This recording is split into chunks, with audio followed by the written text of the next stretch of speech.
Apple trees are one of the most rewarding fruit trees to grow in a home garden. They also attract a wide range of pests and diseases. Knowing what to watch for and how to respond early makes a big difference. I have been told by many farmers that you can't raise apples organically. That is simply not true. Hi, I'm Amy, and I was a certified organic farmer and science teacher for many years. Recently, I went from farming 20 acres to gardening in an urban backyard, but I give my apples the same care. So let's jump right in and talk about insect pests. Got worms in your apples? This is the pest. One of the worst pests to apples, the codling moth. The larvae are considered a serious orchard threat and cause your apples to fall off the tree. Unfortunately, codling moths are widespread in North America as well as Europe and Asia. The adult codling moth lays her eggs at the top of an apple. The eggs hatch and the larvae burrow down into the fruit for food. The caterpillar goes to the center of the fruit and bites into the seeds, which halts the growth of the fruit. They ripen prematurely as a result. Codling larvae don't feed on leaves, just the fruit. Mature larvae overwinter in a silken cocoon underneath loose bark, in soil, or in debris around the base of the tree. So, a similar pest is the apple maggot. Adult flies lay eggs under the skin of the fruit. The larvae tunnel through the apple, creating brown, winding trails. Once eggs hatch, larvae feed for 3 to 4 weeks. Apple maggots mostly affect fruit trees in the east and midwestern regions of the country, but there are growing numbers of them in the Pacific Northwest. When apples drop to the ground, the larvae transform into pupa in the soil. Apple maggot flies begin appearing in mid-June to early July when they emerge from the soil. You can bag apples, but I think this is too much work, and I don't like using all the plastic. But if you choose, you can enclose each apple in a plastic sandwich bag after thinning in June. Either a zipper closure bag or a plain bag closed with staples. Snip the bottom corners of each bag with a pair of scissors to leave a small opening for water to run out. The primary way to spot the difference between apple maggots and codling moths is their damage pattern. Cut open an apple.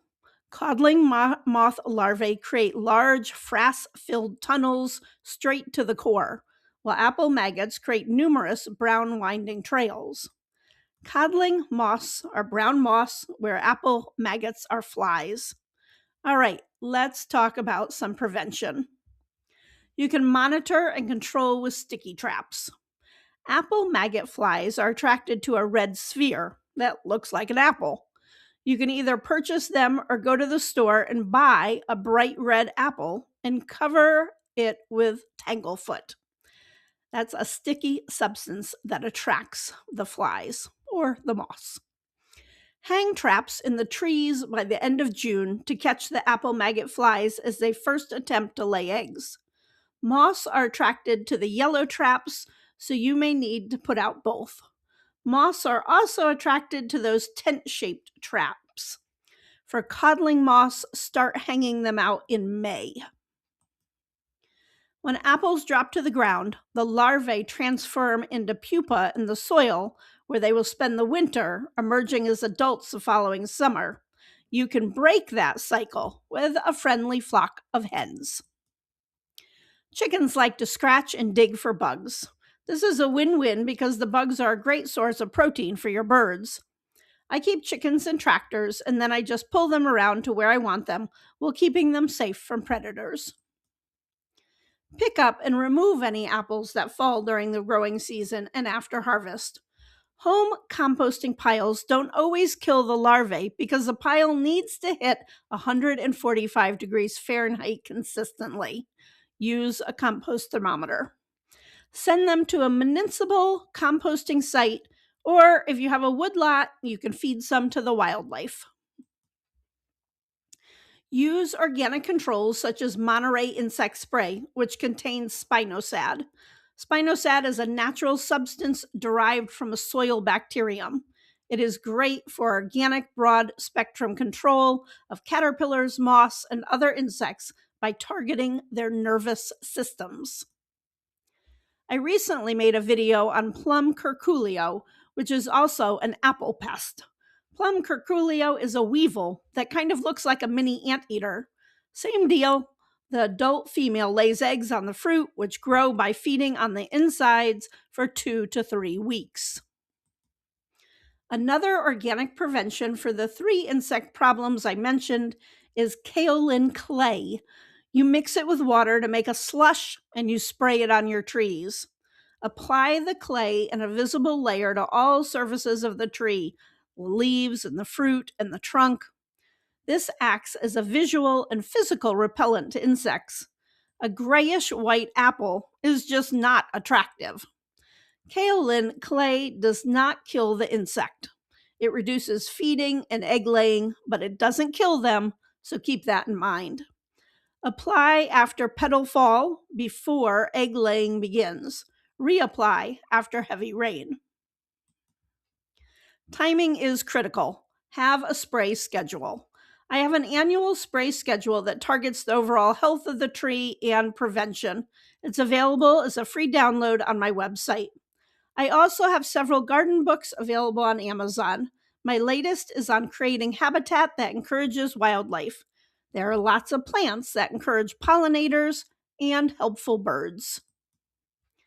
The gypsy, or spongy moth, is an invasive species that defoliates trees, especially oaks and birch, but they also eat the leaves, flowers, and fruits on apple trees.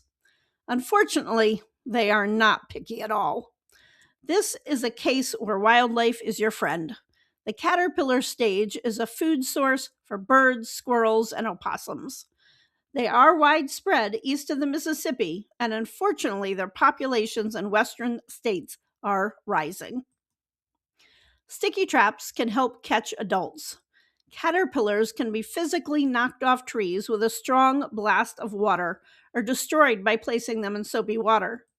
Place duct tape around the tree trunk 4 to 5 feet off the ground, sticky side out, or use a product like Tangle Guard banding material and cover it with sticky materials like the Tanglewood to stop caterpillars from climbing up the trunk of the tree.